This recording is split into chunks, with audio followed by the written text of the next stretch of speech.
Hello and welcome. You are here for episode 113 of the Nearly Men Video Games Podcast, coming to you live on Twitch from Scotland on Thursday, 11th of August 2022.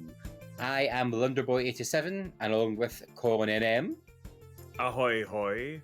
And Paul Kaczynski. Oh, that's me. We are the Nearly Men, and this episode of the podcast is brought to you by executive producer Hamster Boy. We have nothing to do with the video games industry. We don't make them, we don't sell them, and we're not even particularly good at them. We are the Nearly Men, and at some point you have probably kicked our asses online. Here, have you changed that since before summer? I don't think so. There's different ones then, I'm sure, because I was like, that's not what I normally say. unless I changed it for when I was on my own. Maybe it's the I'm on where it's I think it is because normally I think we say something like "and with me" is or something. And I was like, "along with." That's like, huh? Yes, that is correct. That's what he does say. No. When he's on his. Oh no, I was like, I like this flow. It felt quite nice. Okay. But just because I was like, I don't read my script beforehand. I was like, huh? It's like my mouth went to do one thing, and my brain was like, that's not what that says. I can't believe Amateurs, he doesn't man. read the script beforehand. I didn't read my script. I'm a pro. You would never know from the way I did that. It was beautiful. It was beautiful. I'm a great sight reader. It's my one strength in life. I can make it sound like I've read it before. Well, I thought you did very, very well, except from that time when you didn't really sound like you'd read it before. But it's fine. It's, it's one of those things. I just laughed. I just lost it at the bizarre, guttural grumbling that Paolo managed to make. It was kind of seedy, wasn't it? Both of us was kind of seedy, though. I was all, yeah. You're Hamster Boy. Can we just inform everyone that the noises that Paul and Colin make do not represent Hamster Boy as a person? It kind of caught me off guard. I forgot we did it. Aye. I always paused for you to do it, and I was like, "Oh, there's there." I love the fact that Paul forgot that we did it, and that's what came out naturally. it was an instant kind of help me. Oh, no one's coming to help you, Paul. Oh, that's true. There's no yourself. Are we well, gentlemen? Wadham. Aye, it's hot as balls in Scotland, by the way. There's this expression for you. Absolutely hot as balls. Because is anyone going to disagree? Balls get kicked so hard they pick up heat. That's what it is. Okay, I don't know about that. That's not. That's it. Friction. Yep. Friction and science. And this will surprise you. This will surprise you, given my personality. But I've never been kicked in the balls that hard. It's outrageous. I mean, two different paths. Three Nearly Men, two different paths. Yeah. I didn't even know how to differ out that one. The first one was a swinging. You got out of it. You saved it. I think swinging's not really the phrase to be using here either. Colin went down the hole and Blunderboy grabbed him and picked him back up again, but then Colin I was just like, no, hit his hand away. Yeah. And took us in with him. At which point, I get dragged out the hole. At which point, I threw dynamite at Blunder, flipped him the bird, and then dived head first, backflipping out back into the hole. Yeah. It's only 21 degrees now, I hasten to add. It was hotter than that earlier on. Yes. I don't know what it is around here, but it's pretty bloody warm. Yeah. Like, I was sitting just de-weeding a bit of the garden, sitting, and the sweat was trickling off me. I was like, wait, this is not this hard work. I was like, this is ridiculous. Right. And I was like, I'm so unfit if this is making me sweat. I think it's just the sun's so strong just now. The sun's strong, aye. And that's down in South England. No, the water hose ban. No water in your lawns. I want to streamer I was watching earlier say that they have them pretty much every year, but I mean they must be having them constantly now. Yeah. Did you see there was a picture and someone had it was like 3 bits of London, the tourist spots, and it was like this time a few months ago, and then they flipped what looks like today or yesterday, and it looks like Texas. It's just brown. Really? Gosh. Yeah. I never realised it was that serious. I was like, our grass looks a bit dry. London is dry. Gosh. London is like desolate. It's like Fallout down there. Well, Fallout London's coming, is it no? Oh,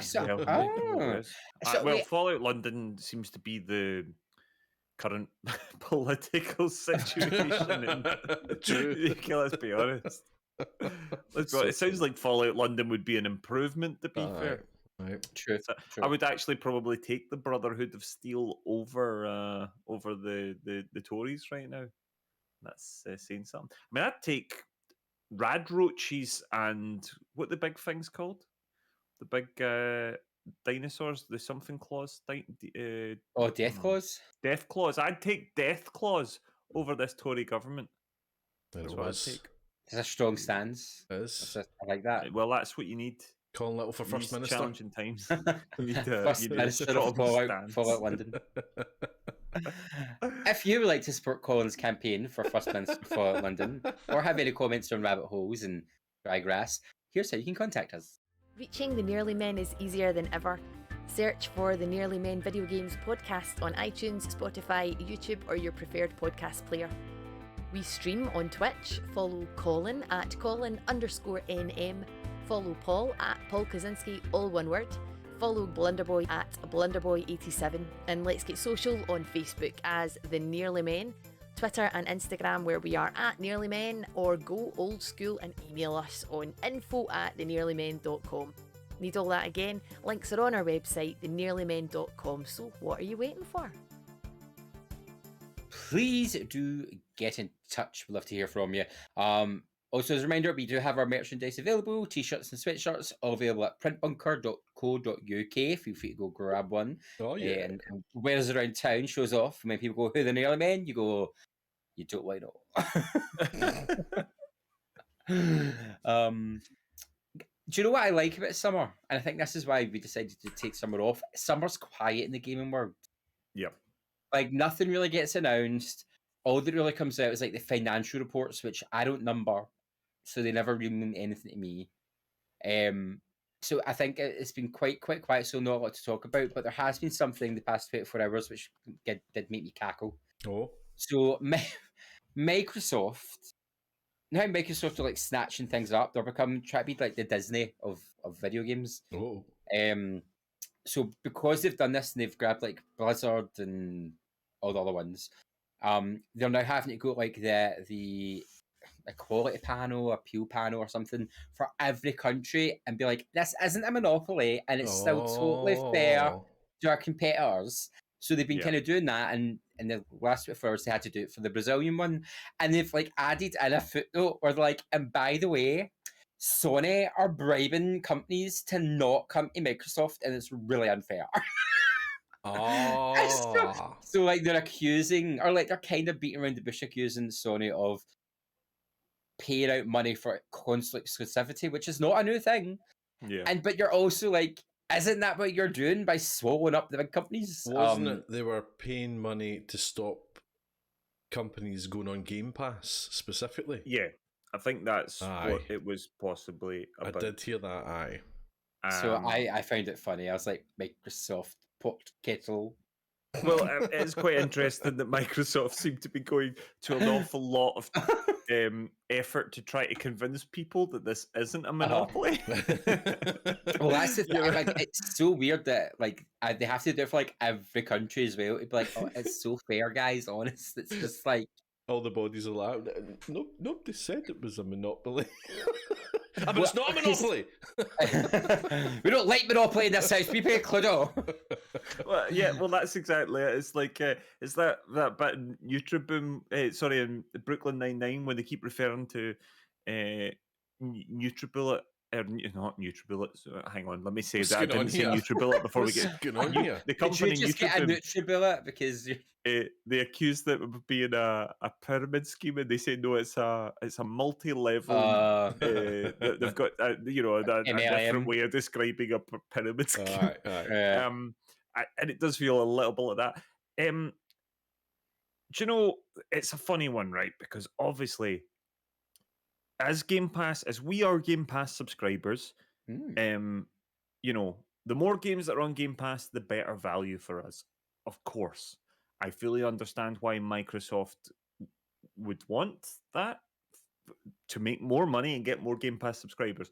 I also fully understand why their competition, Sony, wouldn't want everybody to go on. And it's the same as, you know, I mean, I don't think there's much of a difference between Sony potentially saying, you know, we would like some form of exclusivity. We would rather you weren't on Game Pass and we're willing to reimburse you for some of that money, as opposed to, because I don't see the great big difference between Sony doing that and Microsoft just buying developers and then saying you can't put your stuff on Sony.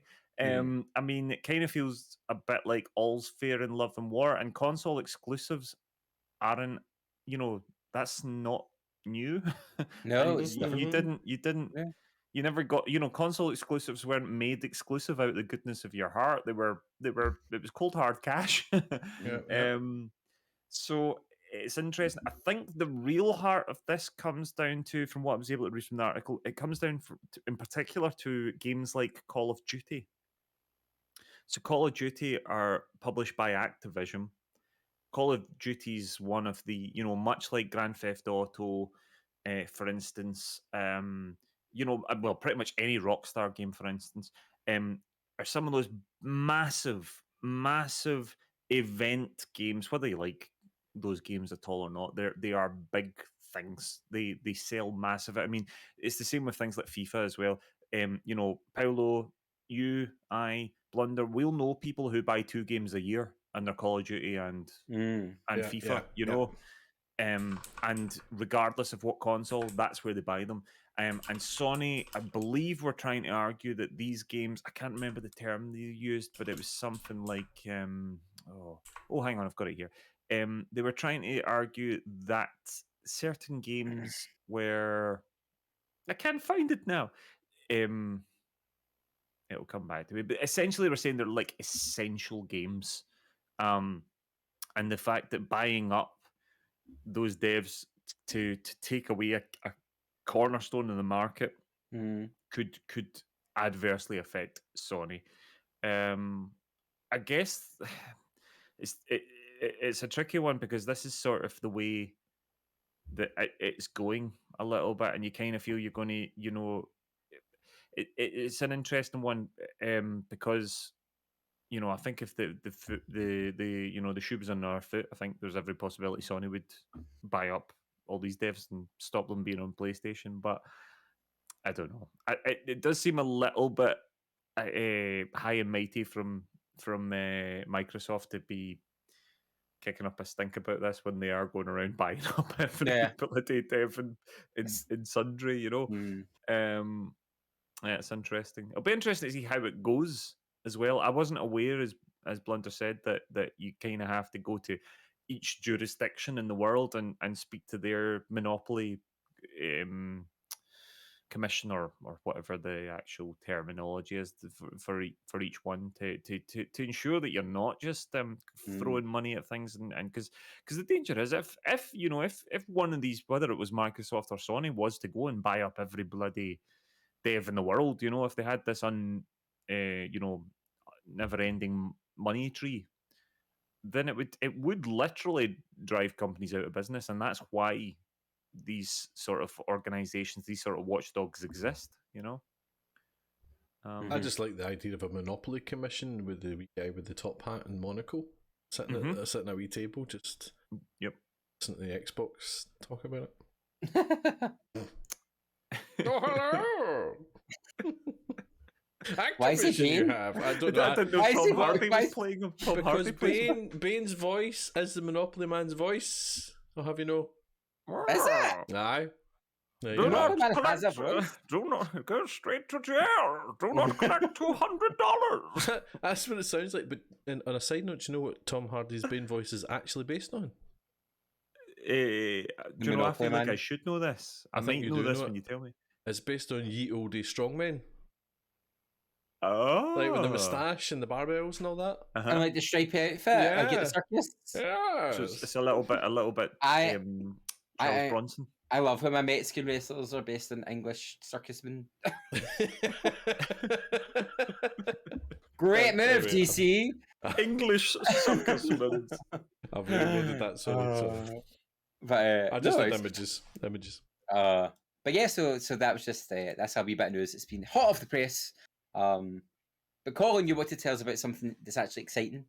Yes, well, you know, I know I see there's a certain somebody in our chat who knows very excited about this, and I think loads of people are excited about this. I'm very much excited about this game because, you know, it's no secret that as far as I'm concerned at the moment, game of the year at the moment, I would say, is Elden Ring, just for various reasons. And the only game I think that's going to be able to knock it off potentially, that has the sort of mix of the kind of quality and the excitement and the sort of the kind of quality of the thing, but also the sort of absolute huge AAA hype stuff, and that is of course Sony Santa Monica's masterpiece in the masterpiece on the way, God of War Ragnarok. It's got a date. It has got a date finally, and it is the 9th of November 2022. Woo! We reached out to Cory Barlog for comment. He said never heard of it. But I'm just so excited. I'm so excited. This was one that everyone was very much concerned that because Santa Monica had been so quiet about it, there was a lot of rumors it was going to get pushed back again. It had already been delayed a bunch of times. But yes, it's coming this year, and I just very excited about it. I think it's going to be brilliant. God of War 2018. It's a series I've always enjoyed. It's not necessarily it's a series that's growing up an awful lot. The early games are the early games under David Jaffe and all that are very much of a type and of an era. But the best sort of minigame ever. If you know, you know. But yeah, what Santa Monica did with God of War 2018 in particular was astonishing, and I just cannot wait for the next one. It just looks excellent. Of course, we know. I suppose minor spoilers, but we know that Thor is going to be involved this year. I don't know if you've seen the casting of Thor. I'm very excited about who is playing Thor. I just think it's going to be absolutely brilliant. I think we're all quite excited about this game. Yeah, I'm looking forward to it. I'm not at the same level as you. I like God of War, but I'm looking forward to seeing how the story progresses. I really enjoyed the 2018 one. Yeah, I really enjoyed it. Mm-hmm. What I'm not looking forward quite late, didn't you, Paolo? I did. That's the first one I've played, the 2018 one, and I've yet to play any of the other ones actually. To be honest, you don't really need to. I love it. I mean, I've always went on about. I love the direction of it and how it's all one shot. That blew my mind. The whole game is one shot. That's fantastic. It's Weast, Blunderboy. I can see your face. No, I was thinking about it compared to the older games. I'm like, no, you don't need to go there. I'm like, keep it sanctified, keep it lovely. I mean, they were good at the time, and they were a real stepping stone for games like between then and now. But I think if you go back and expect what you got from God of War 2018, you'd be like, oh, what is this? God of War 3 is very good, and they did a remaster of that on PS4. God of War 3 is excellent, but it's still, Kratos is very, very shouty and an angry boy. He's an angry boy the whole time. There's very little sort of shade in his character, light and shade. It's all very much one note. Well, that was very different then in the newer one. That was a huge thing by comparison. We had Hulk, Smash Hulk. He's just like that for 5 games, constantly. The depiction of female characters in the game, particularly. I mean, the gods and goddesses were kind of cool, but some some of that you're like, Some of it's it's not the bit. I'm glad that we're in a much more mature sort of the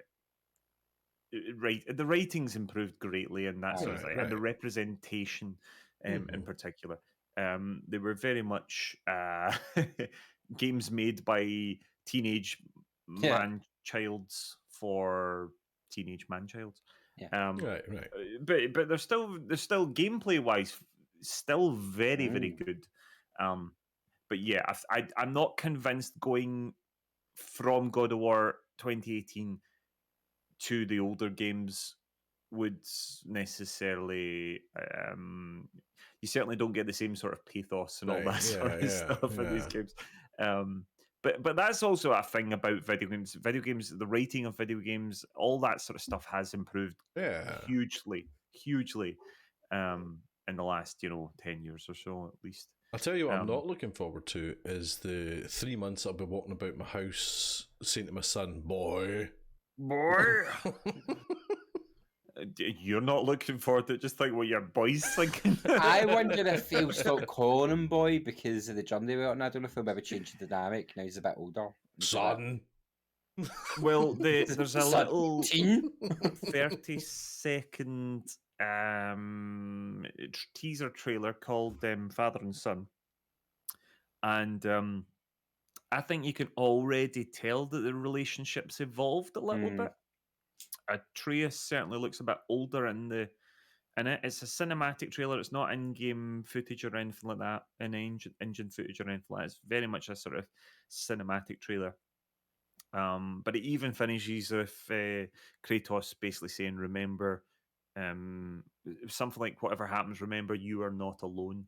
And that feels already like an evolution in the relationship, even from the last one. I just want a new version of that I am no bro meme from Lord of the Rings. I am no boy. When what's her chops gets sword, the Dark Rider goes for her, and he's like, stand and face me, man. She's like, I am no man. And you're like, sword right in the face. But yeah. But we're all very looking forward to that, so that's excellent. Posdinsky, do you have any crumbs for us? Do you know what? I've got a tiny crumb. Yay! I've got a tiny crumb. I threw it in late because it just dawned on me when you were talking about earlier on, you were talking about Rockstar. Apparently, Grand Theft Auto 5 is coming to Game Pass Cloud Gaming. But not only that, apparently, Elden Ring is coming to Cloud Gaming. Ooh! Interesting. I don't know how official it is. I don't know how much of a rumour it is, but Elden Ring not coming to Game Pass to play, but it will be on cloud gaming on Game Pass, which is interesting. So how does that? What does that specifically mean? What do you does? Well, it would mean if you have Game Pass, if you own the game. Yes, you have to own the game. Yes, you have to own the game. I think that was the thing. The distinction. Yes. Okay. But who knows? But I just thought I'd throw that in. Interesting. Time for our subbies. Subbies. Lovely. Beautiful.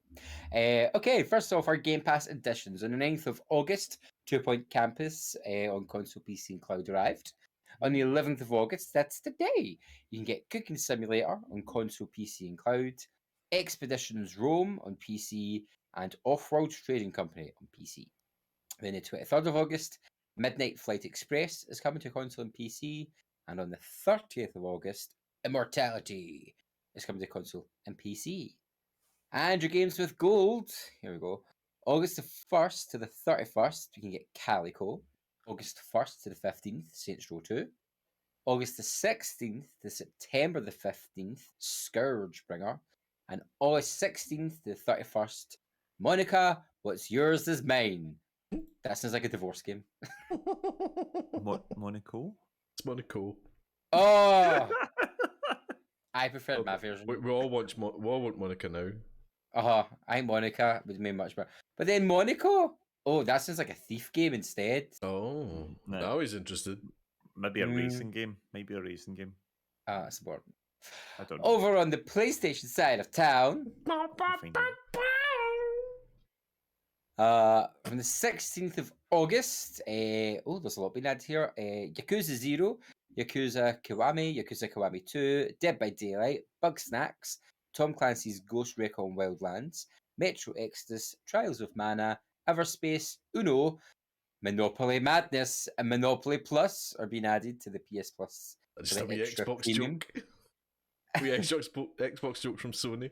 I was like, Paolo, would you like? Oh, hang on, are you still in the middle of this? Hold on. I've got one more thing. I'll come back to you with the exclusive.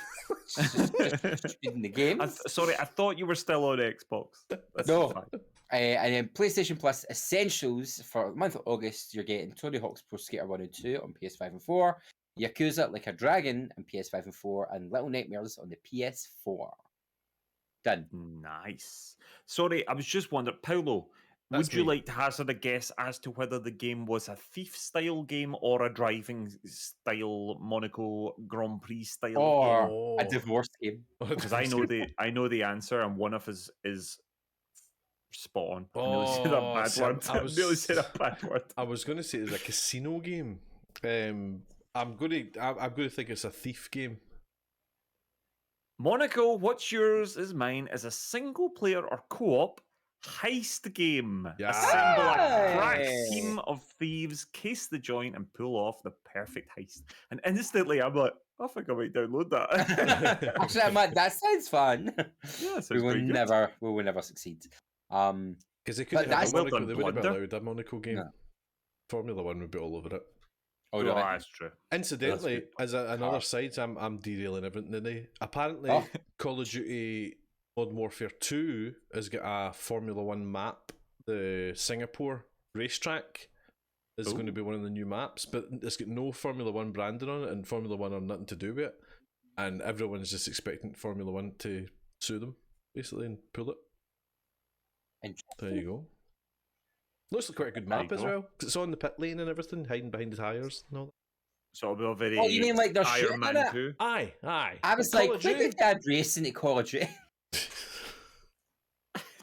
Me. We're all very tired, everybody. We're all done. It's like all the things I don't do, numbers, cars, Call of Duty, it just overwhelmed me. Overwhelmed. Fair play. It's Tony Hawk's Skater? Aye, that's skating. That's why it's called Pro Skater. Is it good? No, I mean, is it good? I believe so. I love it. Do you know, I've actually just realised I somehow blurred right over them. Tony Hawk's Pro Skater's absolutely amazing, and I'm very excited about it. It's got incredible soundtrack. I mean, the soundtrack for those games. Now, I realise there's some games that have been taken off it. There was some rights issues when they redid them. So there is some tracks that are no longer there for whatever reason. But yeah, the soundtrack to those games is amazing. And my favourite one, Blunder, did you play this game a lot? I played it a bit. I used to play it the after school care. Like they had it. I just can't remember whether it's Tony Hawk 1 or Tony Hawk 2. I think it might be Tony Hawk 2 that has the school. Yes. The school map. Yeah. And it's probably my favourite.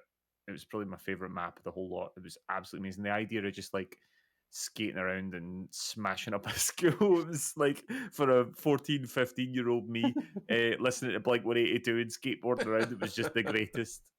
So I'm very excited that those are coming to I'm going to download those. Yeah, everyone download it today. Everyone who was a fan of the originals who got the remakes said they were fantastic. So yeah, well, you know, it was one of those ones where I'd been looking for a while and going, "Oh, I'm going to have to buy that. I'm going to have to buy that at some point." And no, I don't have to. I can go home. You've already bought it. It's no free. You've already bought it. Don't start this. It's a subby. You started this. You started this it's right now. It's a freebie. It's a subby. Anyway, speaking of games we've been playing games. Last week we all played, some better than others, Fall Guys. Oh, that was a wee dig at you there, Colin. Bloody hate that game.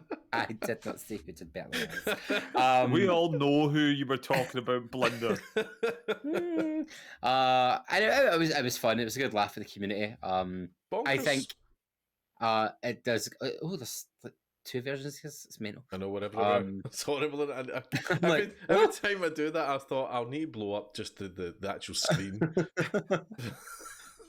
It's like Kaczynski. Look at me. I did okay, by the way. Actually, I mean, I didn't do well. I didn't win, but I did better than I did on our last Fall Guys thing. I got to like round 3 at least once, but yeah, I'm absolutely honking at the game. I like the fact you were choosing the themed rounds. That felt more fun than just doing like the same ones over and over again. Like you were able to do the different things. That was good fun. And I got to see a lot of maps and game styles I'd never seen before, so I thought it was good fun. Is Fall Guys going free to play probably one of the best ever marketing decisions? Well, see, I always thought it was free to play. It arrived on PS Plus on launch. It was? That's why we got it. And of course, as we just found out, if it's on PS Plus, it's not free. And it only came on Xbox like when it went free to play, like in June or whatever. Can you see? Because it was only Steam and PlayStation it was on. Correct. And then it wasn't even on Steam straight away. I don't think it definitely launched on PlayStation, and then they both came the same time, I'm sure. And then it wasn't crossplay. Yeah, I think it was the same day. Okay, I couldn't remember. I knew knew now that it's gone from Steam to Epic. Aye. Or was it not on Epic bought it. Epic bought it. No, Epic bought them. Epic bought it and made it free to play, basically. Epic can't wait for Microsoft buy Epic. What happens then? The Inception. So I always think funny, like we've got the big wars between like Sony, Microsoft, Nintendo, and then Steam and Epic just kind of exist and live their life and do stuff, and I'm kind of like they're chill getting on with it, and they have so many exclusive games that consoles miss out on. But yeah, shall you be playing Fall Guys in your free time, gentlemen? Every now and again, my daughter plays it, so it's a good wee excuse to play with her. It's good fun, and the wee Maverick likes it as well. And because it's free to play, like Audie was playing it the other week for his birthday, so I jumped on for a few games there and things. It's just nice to pick up and play, you know. Aye, it's a big download if you need to get rid of it and get it back. It's kind of one of those ones that's kind of good to have a hold of. I don't think I'll play much of it. I was looking at it the other day. I was just looking for something to play for a quick wee game or something. And I thought, I could, and I went, I can't be bothered. I'm rubbish at it. Can't be bothered. Do I want rage today? But what level of rage shall I be at? Well, that is pretty much my question every single morning. Who wakes up in the morning and goes, I'm going to play Fall Guys and get raging? Me sometimes. I do love it though. I like the custom lobbies, and I like, it's great for us in particular. Like, and I think anybody that's got a big community of pals, and it's one of those games that we can actually pretty much say everyone can just come and play. Due to the size of it, and it's sort of fun. And some of the sweat lords in our community are very good at it. Why? So they're uninvited next time. Absolutely Terrible. Disgraceful. The amount of times I go out in the first round. Unbelievable. That's no one's fault but your own, son. Colin, tell us what else you've been playing. First things first, the big news. The big news is, of course, that Sea of Thieves Season 7 has launched. It got delayed, and as a result ended up launching. It was meant to be coming the end of July, and then it finally came on the 4th of August, which was last Thursday. I have to say, it is brilliant. It's a funny update because it's not like got like a massive amount of kind of traditional content as such. It's not like there's a new area of the map, or there's new enemies, or there's new adventures or stuff. I mean, a lot of that is still going to come. There will be adventures and mysteries and all that. That's all sort of as and where. But the real difference here has been just some really quite fundamental quality of life changes. First of all, captaincy is the big thing. They've brought that in now. You use in-game gold to buy your ship. You name your ship, and you are the captain of that ship. That then results in different sort of things. You can customize your ship. You can now like save your ship.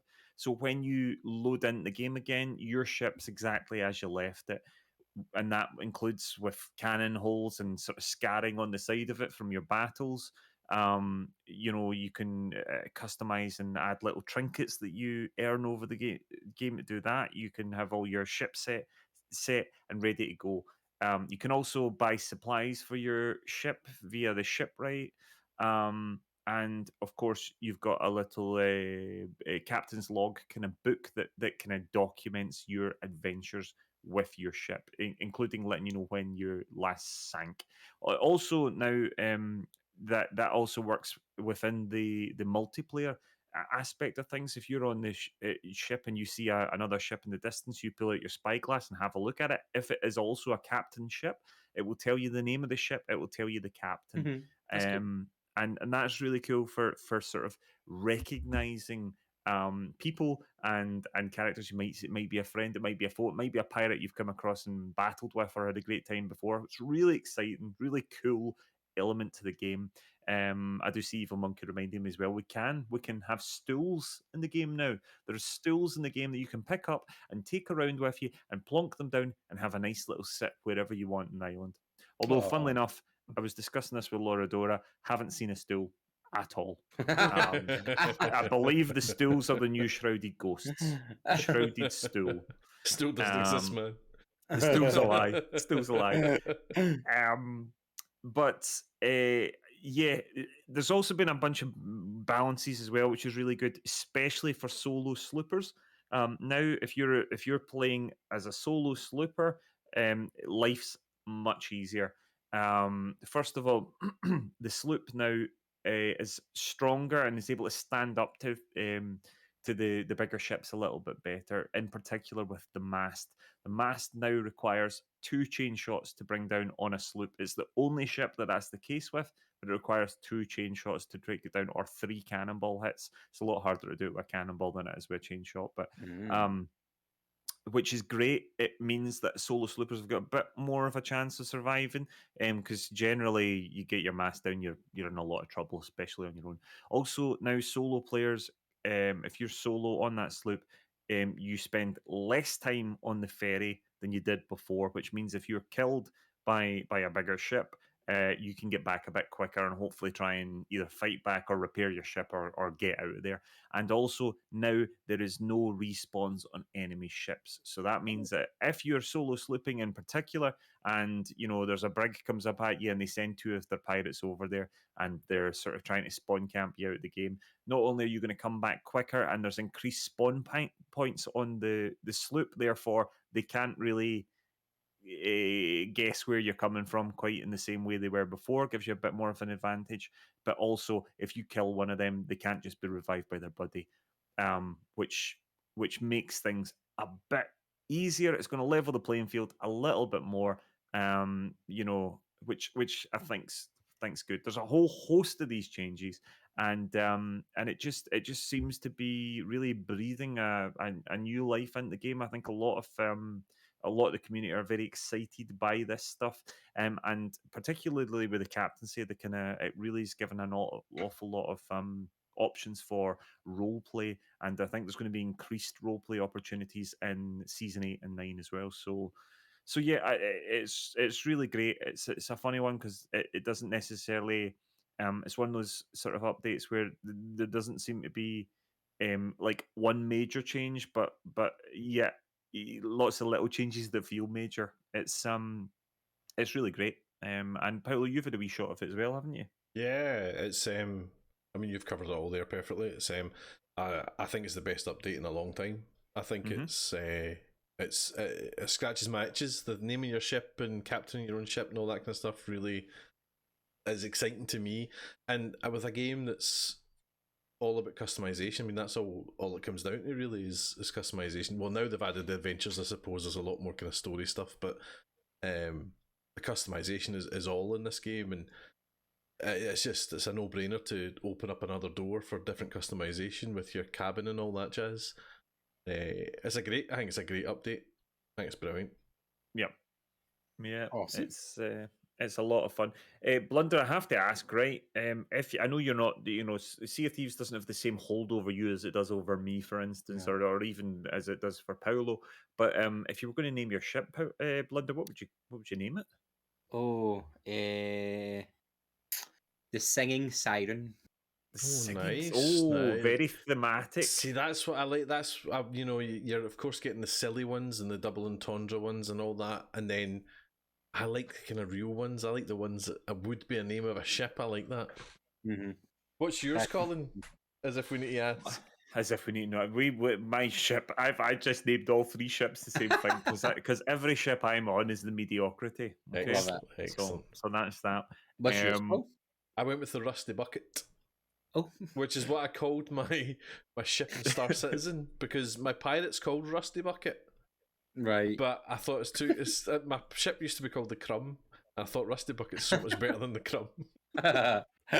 So I'm the same as Colin. All 3 of them are the Rusty. But it's already adding to some of the role playing, kind of how you play, because we saw a ship on the horizon that was called the Haggis Hunter, and we're like, well, we're bloody Scottish. This is a hate crime. Come on then.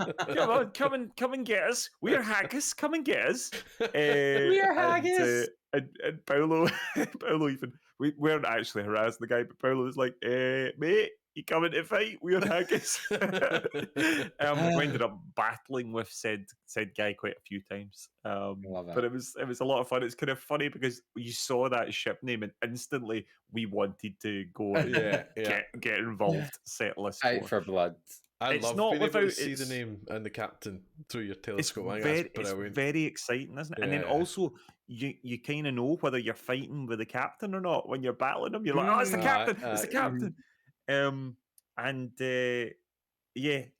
It's not without its faults at the moment. We've seen various names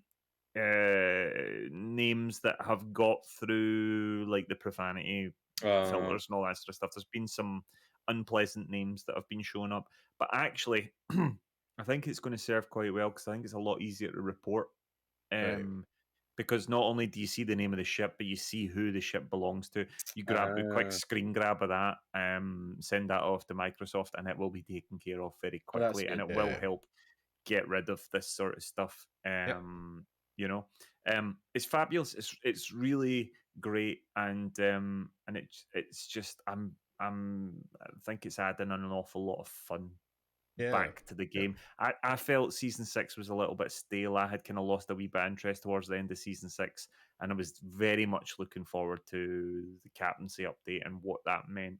And I'm already really enjoying what they've added to it. And even simple things like, as you say, the log, even just tracking what you've done, that appeals to me. I like stats and things, but I know they do. You can look up your pirate and find out what it's done on the website and all that, but something in game that tells you how much gold your ship's made and things like that. Yeah. I like that. And when you sink an enemy's ship, you can now recover their logbook from the water. Oh wow!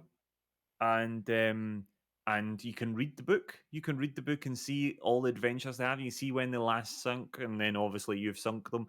You can see how much gold they've done, all that sort of stuff. It's really exciting. I just think it's great. Yep. It's good. Nice one. Yeah. Sorry, do you want me to go on with more games? Will I mention what else I've done, or will we? That's up to you. Just a quick one then. I love myself a side-scrolling beat 'em up. And I jumped in a little while ago to Teenage Mutant Ninja Turtles Shredder's Revenge. Nice. This is on Game Pass. This was added to Game Pass just recently. This game is absolutely brilliant fun. It's something mental, like a 6-player co-op or something like that. You play as all 4 turtles, so you can be Leonardo, Donatello, Raphael, Michelangelo. You can also be April Crawford. Is it April O'Neil? April O'Neil. April Crawford. I don't know who April Crawford is. I wonder if she's maybe somebody. I think she might be somebody I went to school with, actually. April O'Neil and Casey Jones and Shredder. No, Splinter. Oh my! So you can go the whole load of them, which is absolutely amazing. That's cool. It's just absolutely fantastic. The combat is excellent. The variation that it's got this very kind of good sense of humor. You know, at this point, I'm kind of battling my way through a TV studio, and I'm in a sort of a Ready Steady Cook style TV studio. And you know the baddies have got their chef's hats on and are making food until I turn up, and then they start fighting me. You're of course fighting Bebop and Rocksteady and various baddies from the Rat King. All these guys who, if you grew up watching Teenage Mutant Ninja Turtles, you're going to really enjoy it. It's just bloody brilliant. It's really good, and an awful lot of fun. And I can't wait. We have to do a Nearly Men stream of this at some point because I think we'd have a lot of fun with it. As long as nobody minds, I'm going Raphael. I wait April O'Neil, obviously. Not April Crawford. No, April Crawford. well, Paolo, Leonardo leads. Donatello does machines. Raphael is cool but rude, and Michelangelo is a party dude. Surely Paul would be Splinter. Because he's old. Yeah, it's outrageous. The old master passing on knowledge. Right? I don't think I know you tried to ease that up, but I'm not convinced that hurt Paul any less. I never mentioned anything about grey hair, and as we discussed last week, Paul has the least grey out of the three of us. Well, he's got the least grey hair from the neck up. We don't know about anywhere else on his body. We're not discussing that. That's enough. That's like an Eagles concert. It's like an Eagles concert down there. I apologise on behalf of the Heroes alike. Paul, tell us what you're playing before you get cancelled. What have I been playing? I've been playing Star Citizen. Shock horror, never. I know. There's a new patch dropped, 3.17.2. Nothing huge, but it's actually been a lot better than it would suggest the number being. Normally, something that's a point after the update is just slight wee bug fixes and all that. But this is actually put in quite a lot. It's put in like a lot of derelict ships and things like that, which are more missions. And I've completely forgotten what else. That's completely went out of my head. It's so good you don't remember what they've done. It's you know, I will be honest, it's probably the most unstable it's been for me since I started playing. I'm getting a lot more crashes now, which I think is across the board. But I like, as an alpha, you're testing it. That's the thing. It's still great fun. The mission that's getting shown just now was great fun. That you go to that kind of derelict ship that's floating in space, and you have to essentially get a key card off someone and put it into a computer and things. It's quite fun. Quite the Expanse as ship looks very much like the Event Horizon. Aye, it's not far off that. That's the great thing about Star Citizen is it's kind of stolen things from culture, so like the ship I'm flying in just now is like an X-Wing, but it's not quite an X-Wing. As you say, that ship looks like the Event Horizon. It's not quite, but it's got that flavour to it. In fact, that whole mission's quite Event Horizon as well. Ooh. It's not spooky, but it's got an atmosphere. It's got an eerie atmosphere. And it's just another layer onto the Star Citizen universe. It's just like Sea of Thieves. It's just making the world richer, and it's more to do. There's a patch coming, 3.18 will come later this year, which adds in salvage, and again that's adding another thing in so you can repair your ship and all that jazz. So it's just layering it all up every patch. And the big thing, I suppose, is they increased the server number. So the maximum was 50 before, and they've now I think they've now settled on something like 115, which makes it a lot busier, and it makes it just a bit more alive again. And the servers have been fine. There's a big event called Siege of Orison on at the moment, which is a first-person shooter thing in the kind of city in the clouds. It's very like Bespin. And that's probably the hardest the game pushes your computer is on Orison. So putting it on Orison is tough because it is your machine's already running really hard. Then the server's getting battered as well with everybody being there. Yeah. So I think that's what's causing a lot of the issues. But it's still great fun. And like I say, you're doing an alpha, so you're testing it, just having fun testing it while you go. Nice. Another game I've been playing, which you have been as well, Blinda Boy. Meow. Indeed, meow meow, is Stray. So I played through this on my YouTube channel. Go and watch it, everybody. I really enjoyed it. It wasn't as involved as I thought it would be, but it was just enough to keep me entertained that it wasn't a walking sim. I would say. It's very, very easy going. I think a lot of people, it's so stressful. A lot of people I think would enjoy this that just want to pick up and play it and just have a nice wee experience of a game. As I say, it's just on the right side of walking sim for me. Any less and I'd be a bit kind of it's a bit dull, but all the puzzles are just a wee bit too easy for me, I think.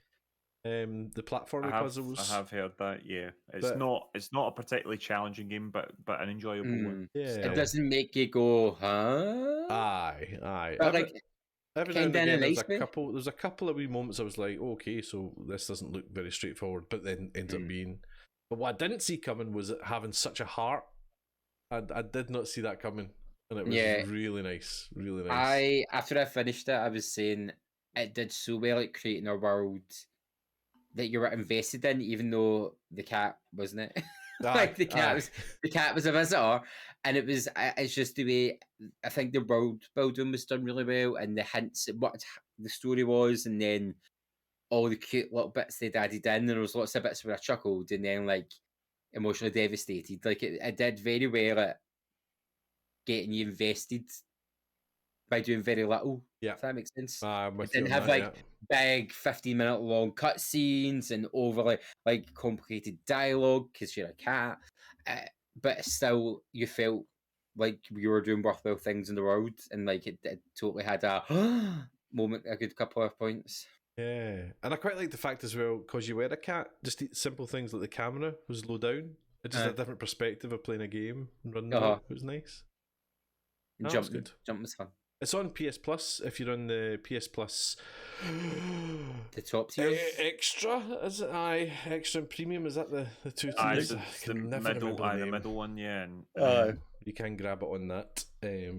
It's lovely. Music in Stray is good. Baker Boy's just saying that in the chat. The music is lovely. Yeah, the whole atmosphere is lovely of it. The design of it's really nice. The cat, the cat is designed really well, as you'd expect. Have you seen on PC you can customize it to look like your own cat? Indeed, I did see that. Box Social did it. Cal did it and patched in his beloved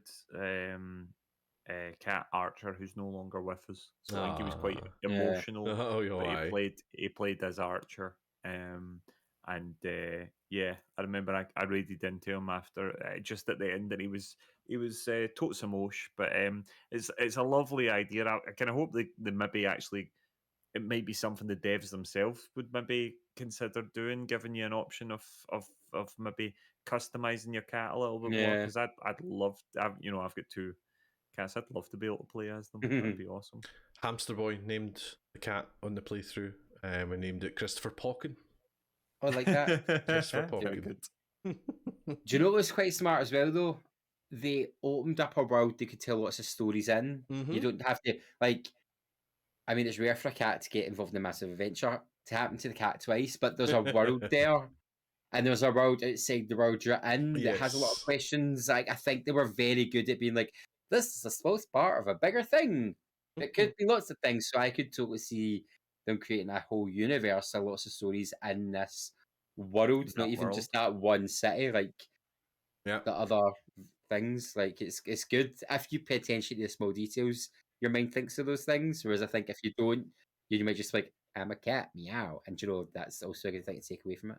It has a meow button, people. It has a meow button.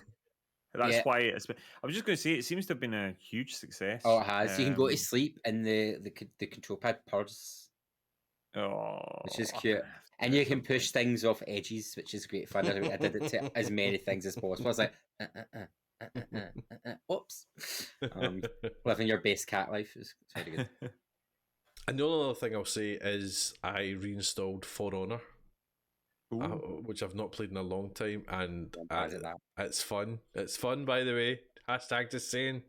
What did you install it on?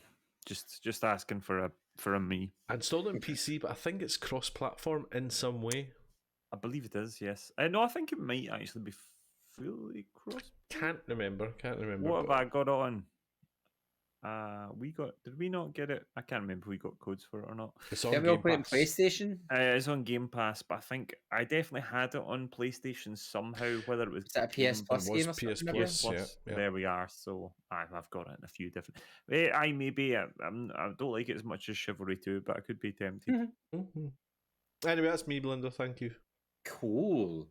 Well, I've played loads. Remember that time I played hardly anything, but I've been playing quite a lot. He's playing catch up, making up for last time. And I've gone back to proper spooky mode because there's been lots of spooky games coming out. So the first game I played through was Madison, which was the worst 6 hours of my life.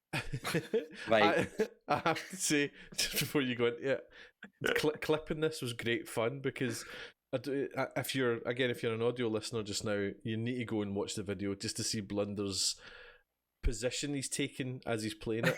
It's kind of constantly hugging a corner. I don't have a net because I just keep going backwards. And that's a horrendous moment you've clipped. That's a good bit to clip. Oh, excellent. So basically, the story is you're called Luca, and there's a clip of me singing, "Luca, wake up.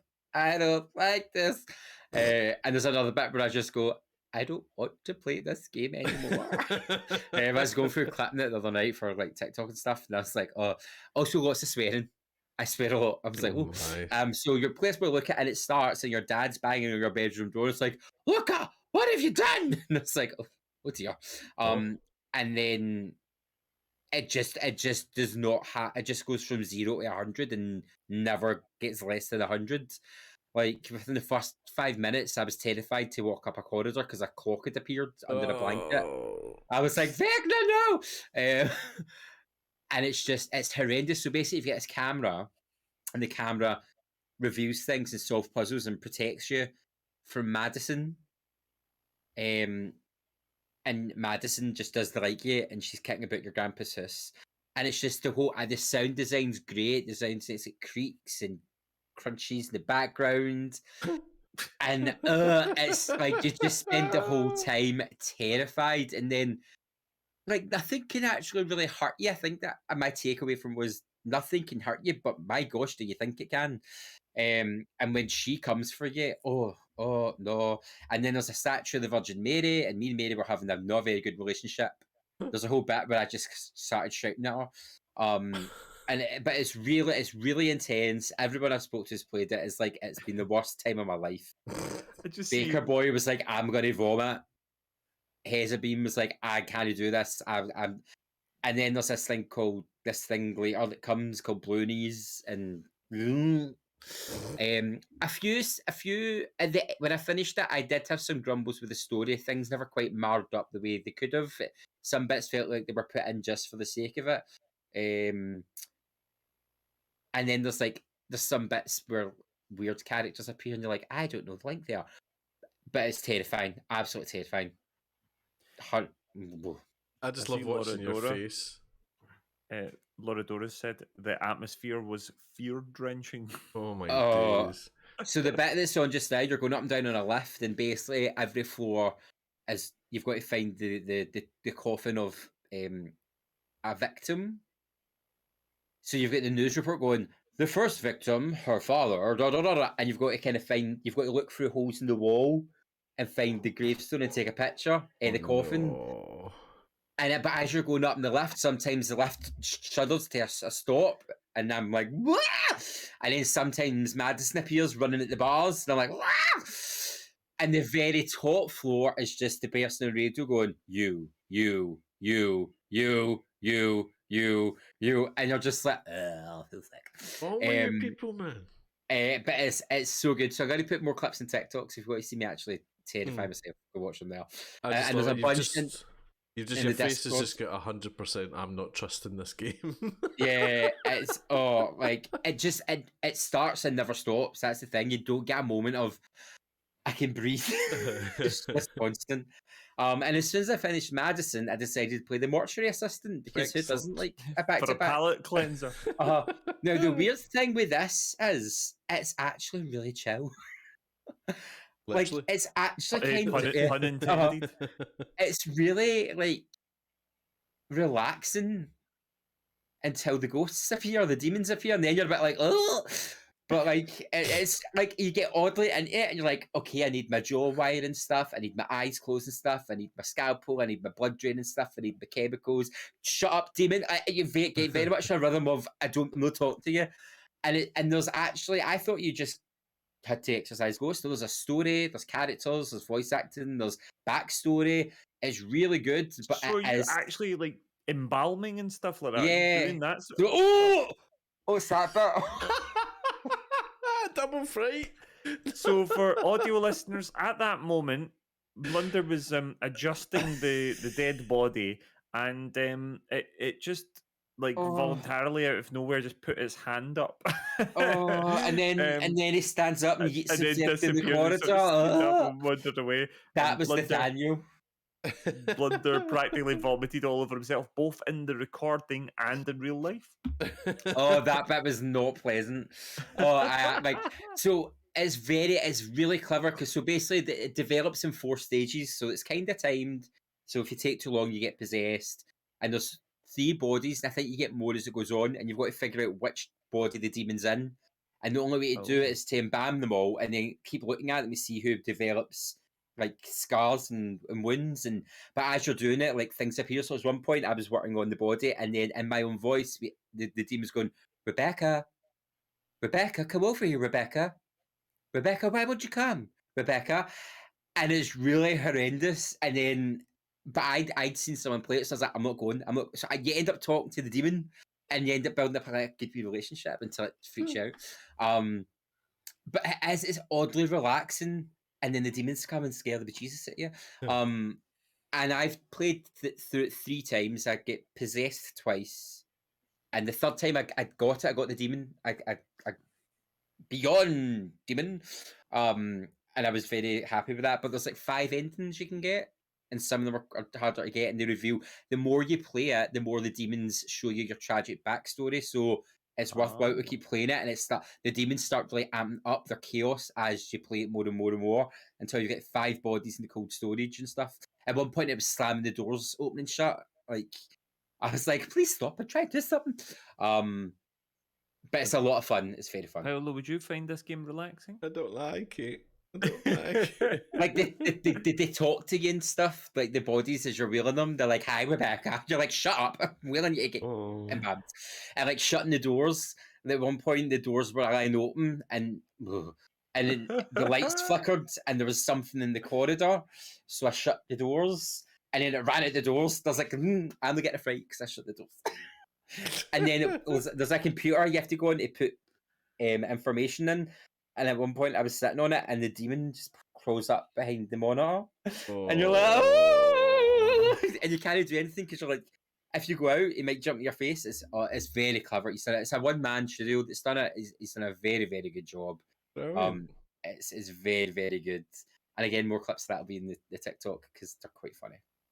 Nice. Apart from that, I played. I was just mentioning quickly, Yakuza 0, which has just gone to PlayStation Plus. Yes. Yeah. 16. If you love story-based games with Kung Fu, it's great. The story's chaos. There's 6 games in the series and 2 spin-off games, 3 spin-off games. But it's really good to just explore this made-up part of Tokyo and fight gangs and try and get your honor back from a Yakuza thing gone wrong. And that's just that's 0. It's really good. And then Bed and Breakfast, which is really weird.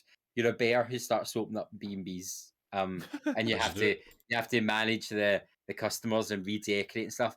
I played about 4 to 6 hours of it, and it was fun. But then it was getting to the point where it was taking too much of my brain to figure things out, so I had to take a break. But it's really cute as a wee story and stuff. So if you like B&B Sims, go for that. Nice.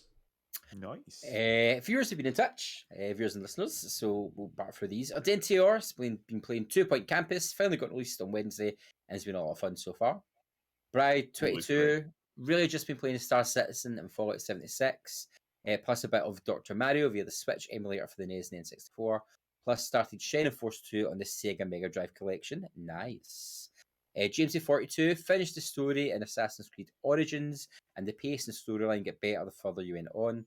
Other than that, a wee dabble with Fall Guys and set myself up as Captain of the Calamity in Sea of Thieves. Yes. I love it. Close to Pirate Legend now. Hey. Yes. Jericho Pliskin, I've been playing Star Citizen and NHL 22. I also did get NHL 15 for £2. We love a bargain. And NHL Legacy on PS3. I also got NHL 2004 working on an emulator on my iPhone. Hockey. Love it. Loves his hockey, that boy. I just like fighting.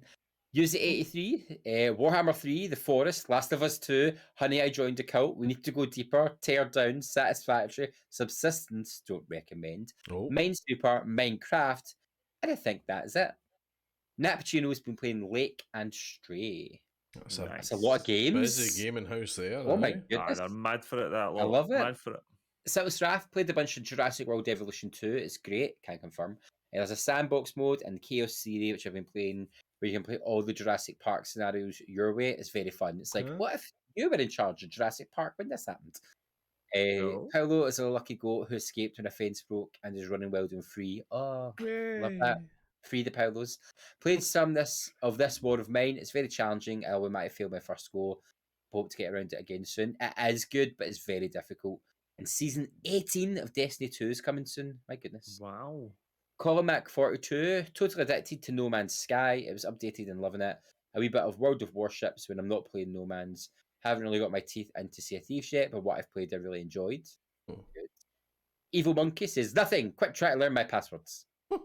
And Hamster Boy played a little bit of FIFA and introduced my soon-to-be brother-in-law to Overcooked. They did my first ever Fall Guys and came third, I think that is. It's an emoji in the script. I'm like, I can't read that. My goodness, you've been a busy lot playing lots of different games. I love it. Lots of games. Do you think that's a sort of sign of the fact that the summer is quite quiet, so people are using it to catch up? I think so. Because there's a lot of games there that came out that people were probably just getting around to. See, summer's great.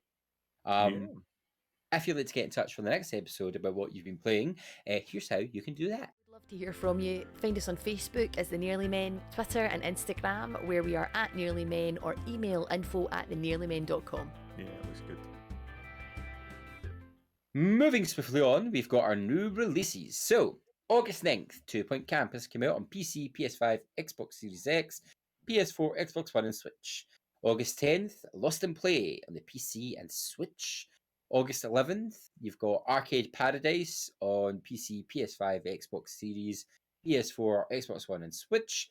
Cult of the Lamb, which I'm looking forward to playing, on PC, PlayStation and Xbox consoles and Switch. And Tower of Fantasy on the PC.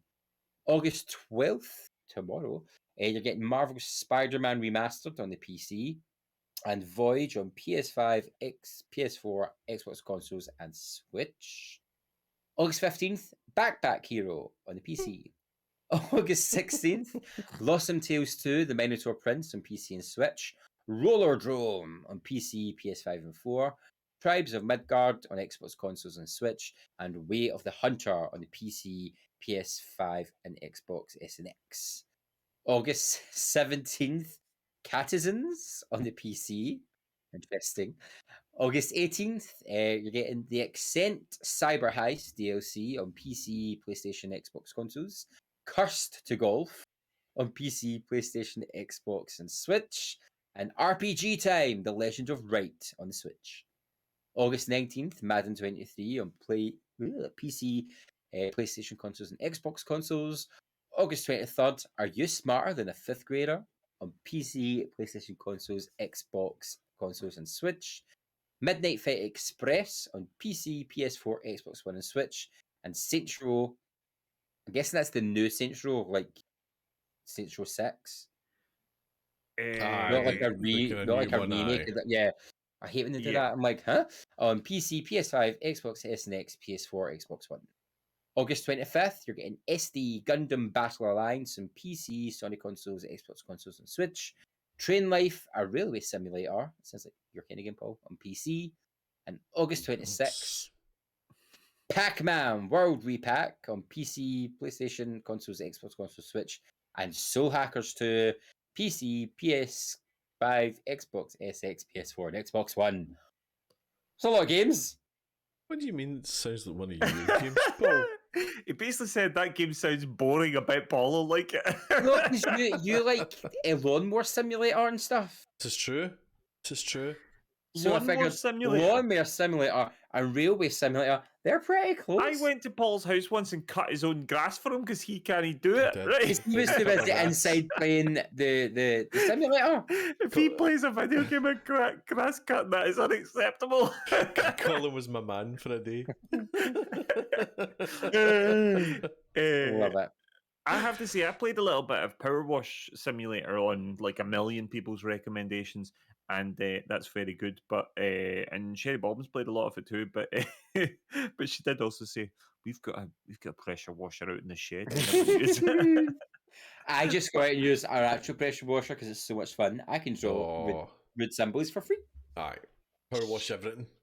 Aye, it's power washing the wains. It's good. It's very good fun. I wouldn't advise power washing them. Despite the fact that they, I'm sure children from time to time, the mess they get into, you almost think a power washer's the only option. But I wouldn't advise it. It's alright.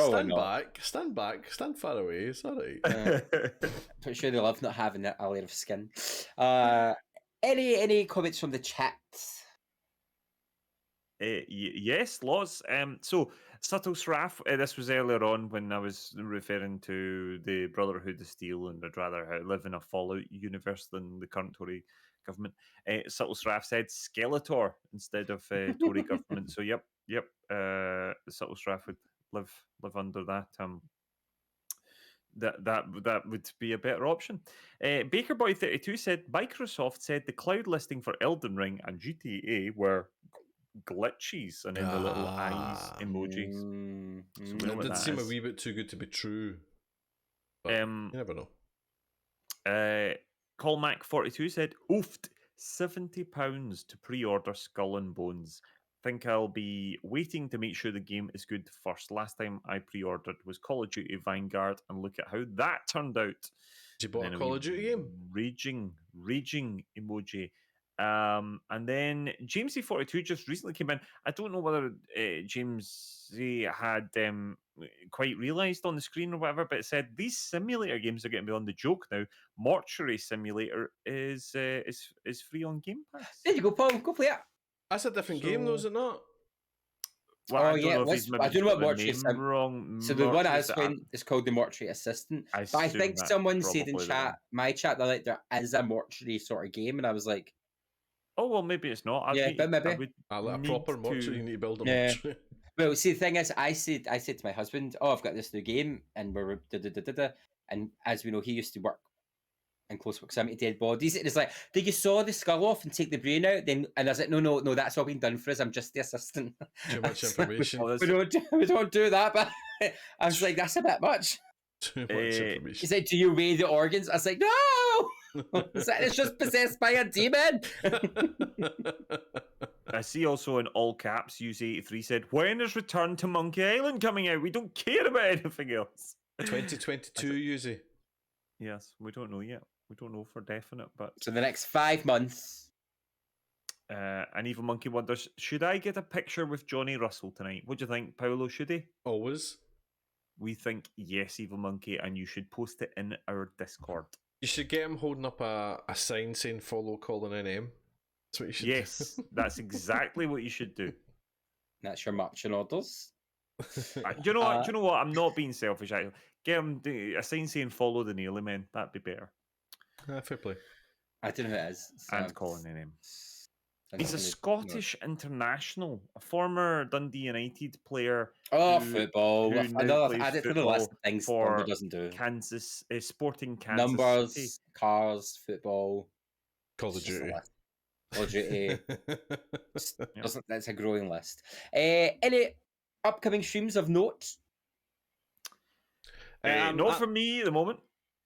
I'm kind of back to normal as of next week. It's my you were never normal. My streams have been all over the shop this week, but hopefully back to normal as of next week. Ooh, so is that Sunday social still on? Sunday is not on. You said you were normal. Monday, as of Monday. Because some people take Sunday as the start of the week. So This is true. No, as of Monday morning, people are wrong. But... I should be back to normal because my wains are getting put into institutions.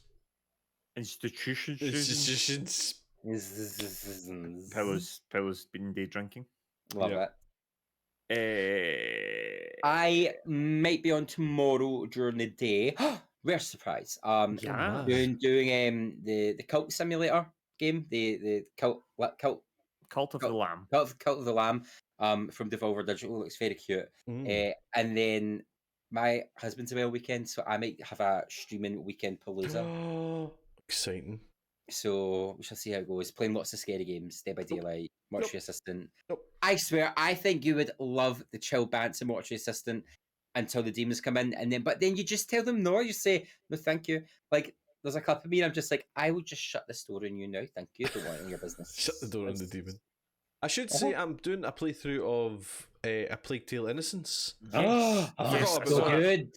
What's you thinking of it, Paolo? I'm okay. I'm only, I think, released is about 4 chapters or something like that. So it's kind of getting into it now. I'm enjoying it. Yeah. It's good. So part 3 of that will probably be out this weekend. Awesome. Is Requiem out this year or next year? Of course, this year. It's October. It is coming. I'm so excited. It's such a good game. I think it's going to be excellent. Requiem. I think Plague Tale: Innocence is a very, very good game. But I kind of feel that much like, I always talk about Assassin's Creed 2 and all that sort of stuff. I feel it's that sort of game where they're just going to really build on what they had in the first game. I think it's going to be fantastic. And Mista and Hugo were one of the best double acts like that. Like everyone's just so believable with them. The wee boy's brilliant. It's already totes the most, so yeah. It's very, very good. So I cannot wait for the next one. Exciting. Any parting words of wisdom? Not really, no. Charger cleaners. Yep. Clean your chargers. Charge joypads. Right, we'll say bye, boys. Bye, boys. You'll catch us in the next episode here. We're in Twitch.tv/The Early Men, episode 114, 8 p.m. on the 25th of August. And tonight's episode was brought to you by executive producer Hamster Boy. See you next time, everyone. Bye.